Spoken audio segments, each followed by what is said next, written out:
So, Andrej Karpathy published something last week that I couldn't stop thinking about. If you don't know who he is, he was one of the founding team of OpenAI. Then he went to Tesla and ran the entire AI program for self-driving, then back to OpenAI. So one of the most respected people in the AI field, not someone who posts things just for attention. And what he published is simple, almost too simple. He took 342 job categories, real jobs, from the official US government database that tracks employment across the whole economy. And he scored every single one of them, from 0 to 10. Like, how much will AI reshape this work? Then he put it all in one visual map. The bigger the box, the more people work in that field. The darker the color, the higher the AI risk. And I want to walk you through what the map actually shows, because some of it is what you would expect and some of it is generally uncomfortable. The rule is brutally simple. Karpathy didn't use some complex formula. The scoring logic comes down to one question. Is your entire work product digital? Text, code, analysis, designs, reports, things that live on a screen. And can you do this job fully from home, on a laptop, without ever needing to be physically somewhere? If yes, your score is 7 or higher. That's it.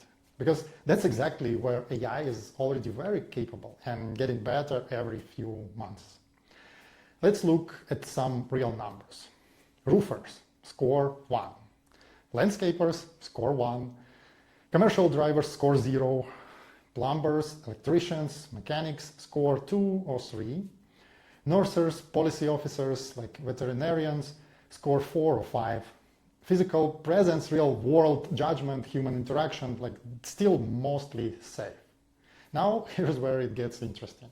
Software developers, obvious, score 9. Accountants, score 8. Marketing managers, 8. Data analysts, 8 to 9. Graphic designers, 8, 9. Copywriters, 8 or 9. And medical transcriptionists score 10 maximum, because AI can do that entire job today. And here's the thing that I keep coming back to. For the last 10, 15 years, get a laptop job was the advice from parents, from universities, from career coaches. Don't do physical labor.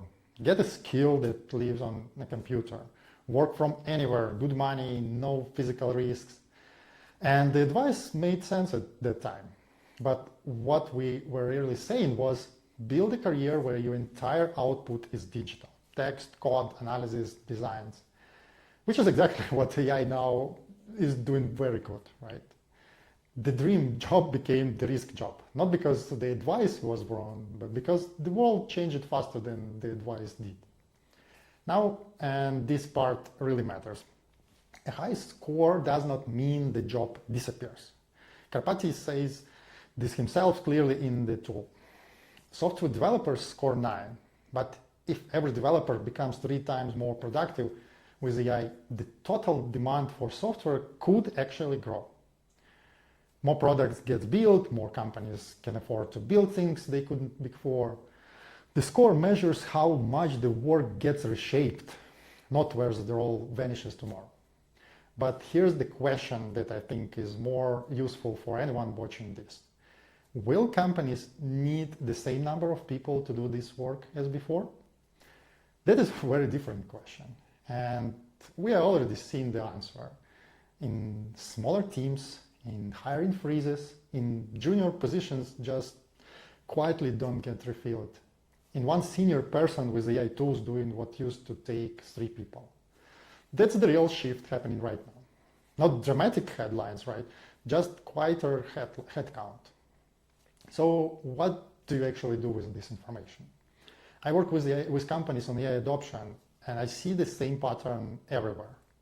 People who are worried tend to think about the job title as their protection. I'm a software engineer, I'm a marketing manager, I'm an analyst. But that's not the right frame anymore. The right question is, what are the specific tasks in my day? Which ones are fully digital and repeatable? Which ones could be described in a prompt and handed to an AI tool? Those tasks are already been automated or assisted or done faster by someone using a tool next to you. The parts that stay human, real judgment in complex situations, relationship built on trust, physical presence, genuine accountability, those are worth building on right now. Because AI does not get rid of work entirely. It gets rid of part of work that were always most mechanical, the parts that felt like going through motions. What's left is actually more interesting because it's also hard. It requires people who are honest with themselves about where they actually add value. And one last thing, the total wages sitting in jobs that score 7 or higher, the higher risk, it's $3.7 trillion per year in the US alone. That's not a niche segment of the economy. That's a large part of how the professional world works today. This is not a distant future conversation. It's right now conversation.